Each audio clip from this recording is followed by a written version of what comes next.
দীর্ঘ টালবাহানার অবসান ঘটতে চলেছে। আশঙ্কার যে কালো মেঘ একটু একটু করে জমেছে এতদিন, তা কি অচিরেই কেটে যাবে? আজ পরিষ্কার হয়ে যেতে পারে অনেকটাই। আগামী বছরের বিধানসভা নির্বাচনে বাম কংগ্রেসের জোট হবে কিনা তা নিয়ে হঠাৎই তৈরি হয়েছে জটিলতা। সেই জটিলতা তৈরি হয়েছে প্রদেশ কংগ্রেস থেকেই। প্রদেশ কংগ্রেস সভাপতি শুভঙ্কর সরকার বলেছেন, বিধানসভা ভোটে 294টা আসনেই প্রার্থী দিতে চায় কংগ্রেস। সেই লক্ষ্যের দিকে তাকিয়ে সংগঠন মজবুত করার কাজ শুরু করে দিয়েছেন শুভঙ্কর। বাংলার ভোটে সত্যিই কি একলা চলো নীতি নেবে কংগ্রেস, নাকি শেষ পর্যন্ত বামেদের হাত ধরবে? আজই হয়তো মিলতে চলেছে উত্তর। 2026-এর বিধানসভা নির্বাচনের রণকৌশল ঠিক করতে কংগ্রেস সংগঠনের সাধারণ সম্পাদক কেসি বেণুগোপালের উপস্থিতিতে আজ বৃহস্পতিবার বৈঠক করতে চলেছে প্রদেশ কংগ্রেস নেতৃত্ব। বেণুগোপাল ছাড়াও ওই বৈঠকে উপস্থিত থাকবেন পশ্চিমবঙ্গের এআইসিসি ইনচার্জ গুলাম মীর এবং সহ পর্যবেক্ষকরা। শেক্সপিয়ার সরণির একটি হোটেলে হবে বৈঠক। প্রদেশ কংগ্রেস সভাপতি শুভঙ্কর সরকার ওই বৈঠক নিয়ে দলের নেতাদের যে বার্তা পাঠিয়েছেন, সেখানে সমস্ত প্রাক্তন প্রদেশ কংগ্রেস সভাপতি, প্রাক্তন বিরোধী দলনেতা, দলের সাংসদ, সংগঠনের নেতৃত্বকে আমন্ত্রণ করা হয়েছে বলেই উল্লেখ করা হয়েছে। শুভঙ্কর ইতিমধ্যে ঘোষণা করেছেন, 2026-এর নির্বাচনে রাজ্যের 294টি আসনে কংগ্রেস একাই লড়াই করতে চায়।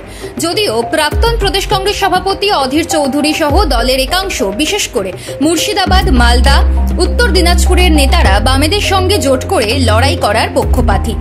অধীর প্রকাশ্যে একাধিকবার বামেদের সঙ্গে জোটের পক্ষে সওয়াল করেছেন। এই পরিস্থিতিতে বেণুগোপালের উপস্থিতিতে বৈঠকে স্পষ্ট হবে কংগ্রেসের সর্বস্তরের নেতৃত্ব ঠিক কি চাইছে। বাংলার ভোটের পরই আগামী বছর কেরালাতেও নির্বাচন রয়েছে। প্রদেশ কংগ্রেসের কয়েকজন নেতার পর্যবেক্ষণ, কেরালার প্রেক্ষাপটে বেণুগোপাল নিজে বাম কংগ্রেস জোটের পক্ষপাতী নন। তবে পশ্চিমবঙ্গে কংগ্রেসের যেখানে জনভিত্তি রয়েছে, সেই মুর্শিদাবাদ, মালদার নেতারা জোটের পক্ষপাতী। এই পরিস্থিতিতে বেণুগোপাল এই বৈঠকে কি বলেন, সেই দিকেই তাকিয়ে জেলার কংগ্রেস নেতারা।